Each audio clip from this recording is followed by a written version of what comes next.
Okay.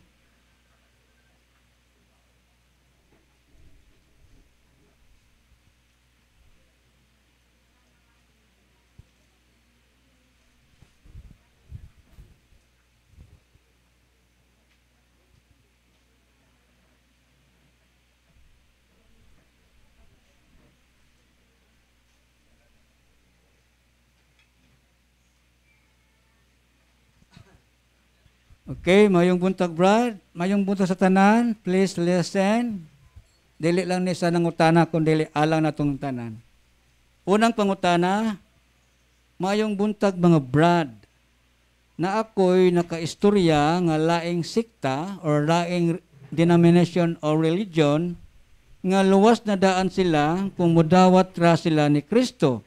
Sama ni atong gilansang sa cross, dito abay ni Kristo, nga diha dayon na luwas siya. Tinuod ba ni Brad? Kana pangutana amo ni pangutana sa mga laing tinuhuan. Mga butan na to baptist or born again. Nya ato klarohon na kay basig nay mga anha kaninyo nga mga laing tinuhuan. Unya libugon ato pagtuong Katoliko, no? Unya kini nga pangutana niingon man nga kung mudawat kuno ka ni Kristo, personal nga manuluwas, luwas na ka. Kana ang pagtulunan, grabe ka limbungan, grabe ka deceiving. Nganuman, mutuo lang ka, wa kay buhaton, maluwas ka. Unsa may ingon sa atong Ginoong Hesukristo, bahin niya ng kaning sumala sa Biblia, San Mateo 7:21, ato basahon.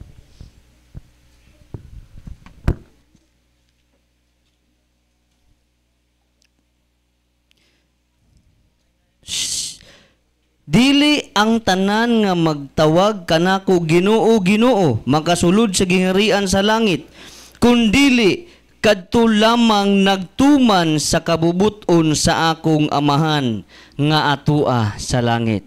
Sa ato pa pagtuo ubanan og buhat. Santiago kapitulo 2 bersikulo 24, ingon nga patay ang pagtuo kung walay binuhatan, patay usab ang lawas kung walay espiritu. Nya unsa man day hukman ni Kristo ining abot nato dito sa kanang inig human sa tong kamatayon. Hebreo 9:27 kinahanglan ang tawo mamatay sa makausa. Usa siya hukman sa Dios. Inig kamatay sa tawo, hukman siya sa Dios. Nganong niingon man lang tinuhuan nga luwas na siya nga wa pa man siya namatay. Di ba?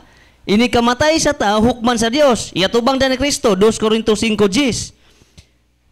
2 Korinto kapitulo 5:10. Kinahanglan ang matag-usa kanato moatubang kang Kristo Jesus aron madawat ang tagsa-tagsa kaniya, sumala sa nabuhat dinhi sa kalibutan, maayo o dautan dinhi sa kalibutan. Unsa man kunoy hukman ni Kristo? Sumala sa binuhatan. Una kana nga pagtulunan nga aron may salaag ta sa simbahan ni Kristo. Kining naa na ta karon sa simbahan ni Kristo, mao ang simbahang Katoliko ato nang lig-unon. Unya atong hangyon mo nako nga maglig-un ta sa atong pagtuo, atong tun-an natong pagtulunan nya kun dunay mga taga-tagbilaran, duna tay Bible study. Og duna mo'y kalibog sa inyong pagtuong Katoliko adto mo mangutana sa kauban natong Katoliko. Dili ta mangutana atong pastor, dili ta mangutana atong ministro, dili ta mangutana ilisuriano. Di mangutana ta sa atong mga kaparian, mga obispo og labi na mga kauban natong Catholic faith defenders. Mao to ang tubag.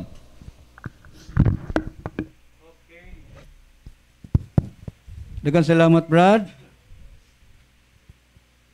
Next nga pangutana, good morning mga Brad. Good morning.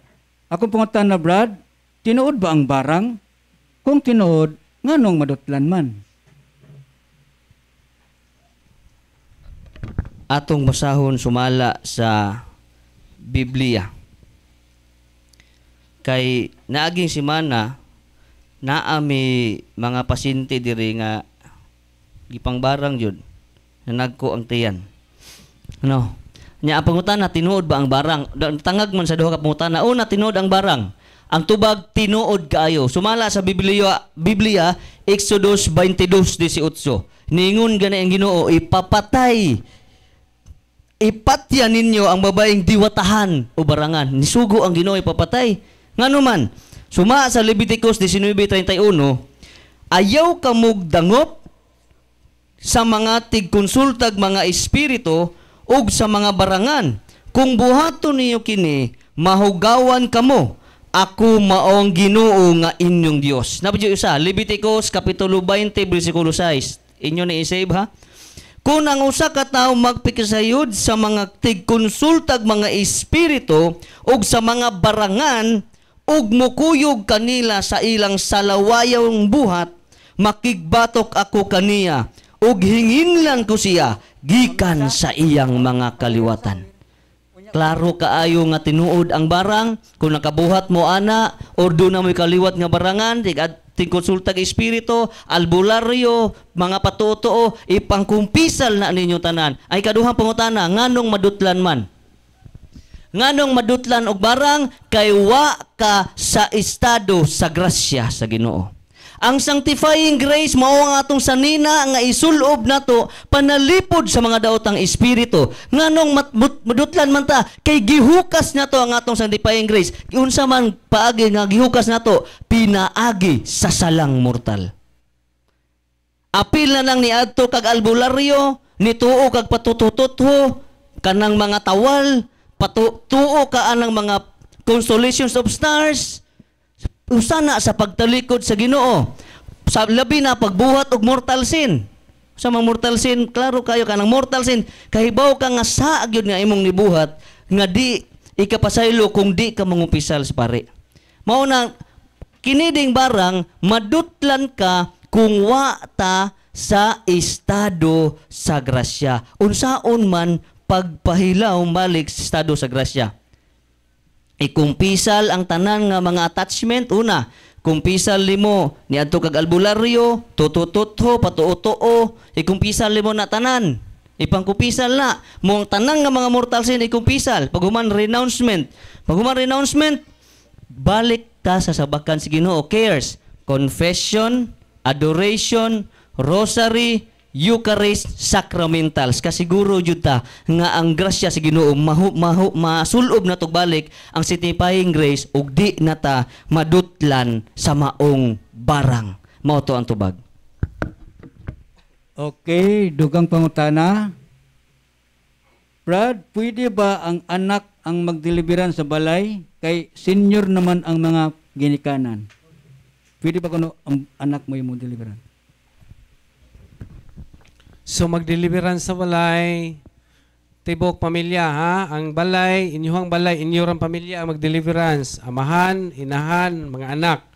So kung balay, kung dili na makahimo ang ginikanan, ikaw anak, ikaw maghimo sa deliverance. Sa usa ka kondisyon nga napahiuli unang imong kaugalingon diha sa estado sa grasya. Kung naminaw mo yung Bradleo, we must be in the state of grace. Una, ngumpisal, no? Magumpisal niya arong mabalik sa estado sa grasya niya. Anak, pwede ka mag-deliverance sa inyong balay in behalf sa imong magpapa kung tigulang na. Niya, pwede ra po na. Ikaw anak, pwede po kang mo-deliverance sa imong amahan o inahan kung sila kanang prayer of deliverance. Pwede ra. So maura po na sa balay, pwede po kang mo-deliverance sa balay. Paningkamuti lang yun nga anak ka una, mangumpisal una, be on the state of grace. Okay, dugang pangutana. Brad, kung ikaw biktima sa mga occult practices sa imong katigulangan, kinahanglan ba nga pirmi magpahiling kang Padre Darwin?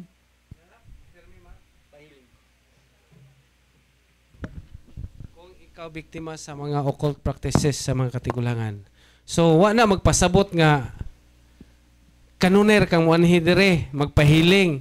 Mo bitaw na hinumdum mo unsaon kanang kaayuhan nga atong gi pangayo duha ka paagi pila to ka percent? 10%, 90%. So niani mo karon mao na i-grab ang oportunidad sa pagpaminaw sabton ang tanang speaker. Kay kung makasabot ka, makuha nimo ang 90% kung unsaon ning pagbuhat. Pasabot nga kita mo'y magbuhat na. Kay kung magsigir kag ani dugay. Gradual ang kaayuhan. Nga naman, dependent naman ka sa team. So mo ni among gilikayan nga dili madependent aron kita mismo bisag asa kang dapita dinhi sa kalibutan nga suok sa kalibutan na butang, ikaw mismo mo'y makapahatag og deliverance sa imong kaugalingon, ikaw mo practice ana tanan. Ha? 90% na ana to. So dili need na. Ang importante makatuon ka kung connected ka sa mga occult practices sa imong ginikanan, mao na nga diri na atay prayer of the renouncement. No? I-renounce unya ikumpisal. Unya, kanang problema ninyo, karon kay matagsa-tagsa mo handle sa mga case officers, inyo nang isulti aron matabangan mo sa mga prayer nga angay ninyo. Okay? Moto'y tubag. Daghang salamat. Dugang pangutana. Brad, unsay buhaton kung ang balay kay napaduguan sa dugo sa baboy, unya napulubungan og mga old coins? Napaduguan. Sumpay ra gihapon, occult practices man na, di ba? Mga patotoo, kabilin sa mga katigulangan. Kolosas 2:8, no? Nagpadugo, Deuteronomio 18:10. So nagaladhalad. So kana tanan maputol ang tunglo na nagtaban na ang tunglo, curse anang mga buhata. So aron maputol ka ng curse ana, dili na mo epekto sa inyo, mao nang kinahanglan ta og renouncement. No? Mag-renounce on the atubang sa blessed sacrament. Renouncement prayer. Na renouncement prayer, iampo nimo na atubangan sa blessed sacrament. No, pangutana mo sa inyong case officers ana unya. And then inikahuman mamalandong anang imong tanang mga sala, apil na ang pagbuhat ni anang mga butanga ug ikumpisal sa pari sa Dios. Mangumpisal sa pari aron ikaw mahibalik diha sa estado sa grasya. So maputol na tanang curse ana, pinaagi ng mga buhata. Og ang sunod buhaton ikumpisal. Unya nag-agad na sa yon sa ninyo pagbutang ang coins. Kayog daw biglahom kayo lalang bungkagon ang balay.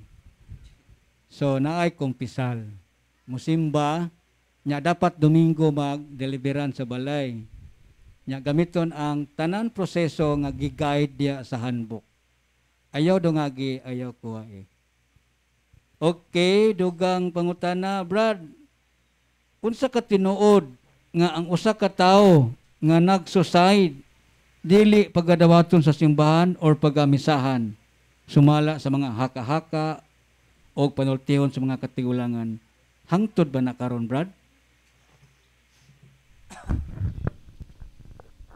Karong mga panahon na kanang mga silingan or higala nga mag-suicide, i-allow na sa pare nga kanang misahan.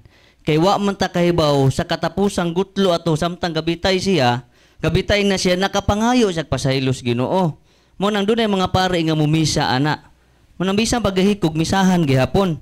Kay mao lagi duna may gitawag katapusang gutlo sa atong kinabuhi kung gitawag nato perfect contrition.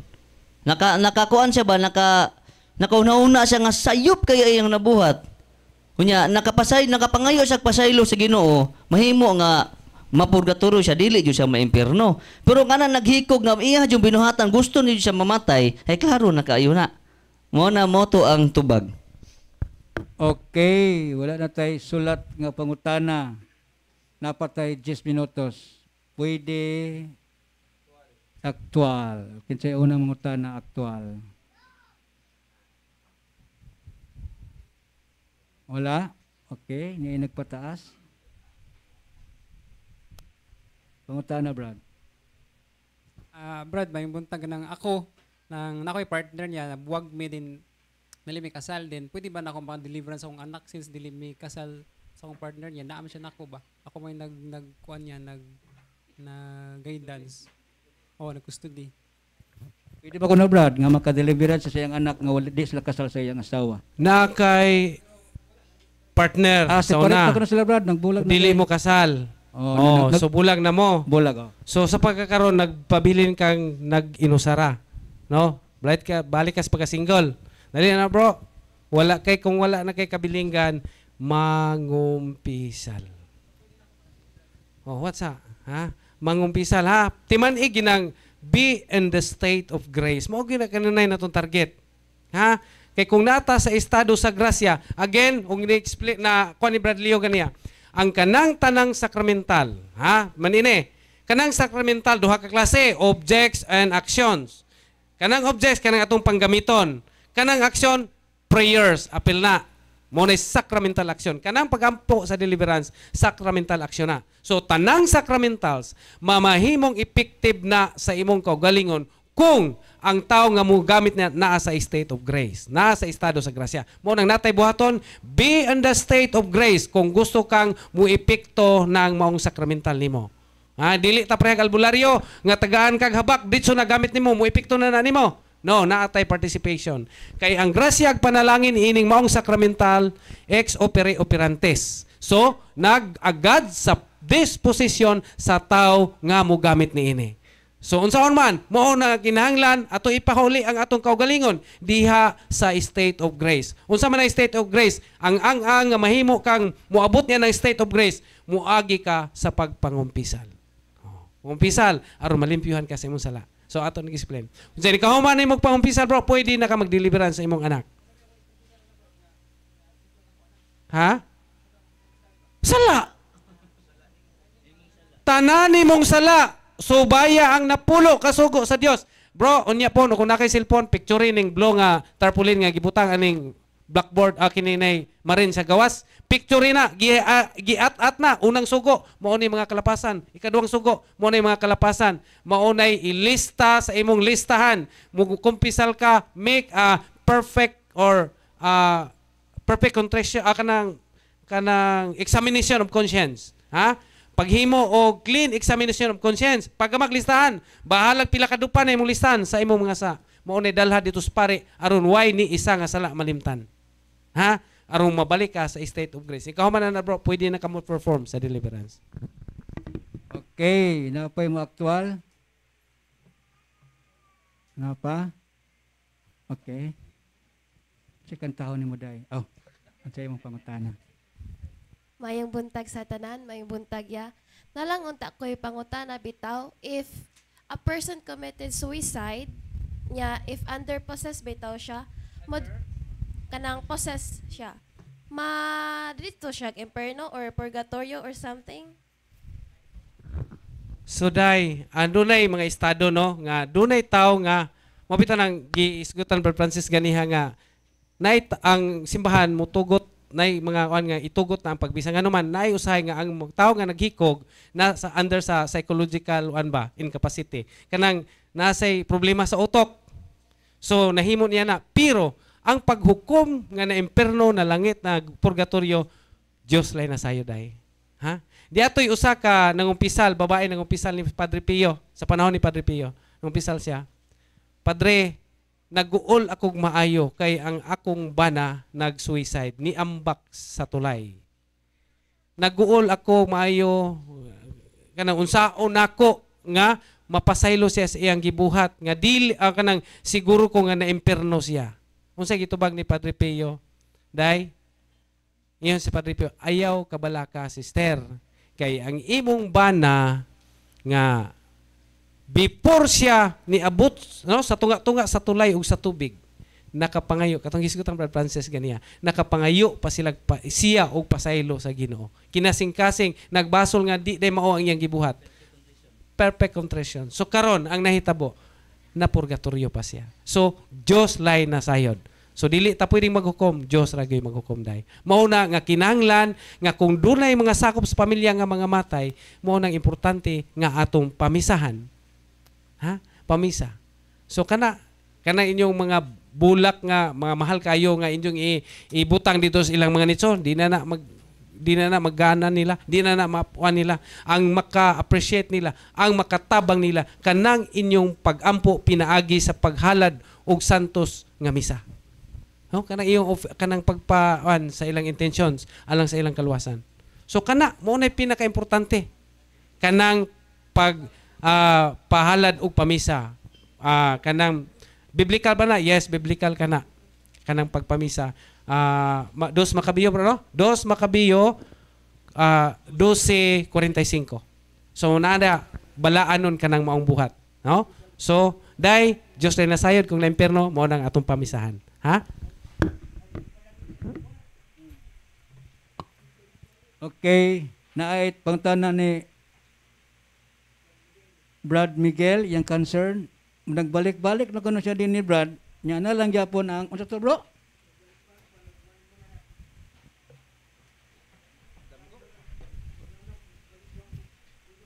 Taga-asa man ka? Taga-asa ka? Balik-balik ko katol bro, nya aplasan ko niya oil, mawala. Nya pag mahupas ng oil, mubalik na pod. Muna yung pangutana bro. Unang-una sa tanan, atong hinumduman, nga kini pag-apply sa mga sacramentals, mag-agad sa atong kaugalingong disposisyon. Mamayo na, ex opere operantes, disposisyon sa pare, sa pag-blessing, o ikaduha, ang paggamit sa maong nimgamit. Kung ang atong una-una ang si Padre ray makaayo, dili jud ta maayo ana. Kung nagunahuna ta nga si Padre Darwin ray mahaplas ani aron ta maayo, di jud ta maayo ana. Kay nganuman napunting ang atong una-una ngadto ka Padre wala sa Ginoo. Wala atong klarohon nga kay daghan manganhi diri nga, Brad, pag human og deliverance, Brad, muduol jud kung Padre Darwin kay guslahi ra jud to si Padre Darwin may muhikap na mo. Ngayon na, wala ato ni sabton ha. Mao bitong taas kayo ang katekism gikan sa alas 8 ngadto to alas 11 kay atong hinay-hinayon og pamalandong atong hinay-hinayon og sabot unsa ka nganong naa ta karon dinhi og aron kanus ang maepekto kining mga sakramental sa atong gigamit. Una, nianhi ta sa pagkatekais. Ang una natong buhaton kay nianhi man ta tungod sa grasya sa Ginoo. Mao nang maulian ta kay kung nakasabot na ta pinaagi ning mga sacramentals sa atong pangunahuna nga mag-lead nato ngadto sa sakramento kun kabag-uhan sa atong kaugalingon. Mao nang moabot ang gitawag og healing. Ihatag sa Ginoo ang healing. Pero kung nianhi ta tungod kay ang atong ginunahuna aron magpaayo ra ta, magpatambal ra ta or magpa-deliverance na kang Padre, unya wa ka magunahuna ang kabaguhan, unya wala po ta magunahuna og kanang tawag anang naang inighuman og ang ato ra ginahuna igor ako magpa-bless, magpa-deliverance, unya inighuman iniguli sa ato mura nagway na hitabo. Mo na akong usbon tay ang epekto sa sacramentals mag-agad sa atong kaugalingong disposisyon.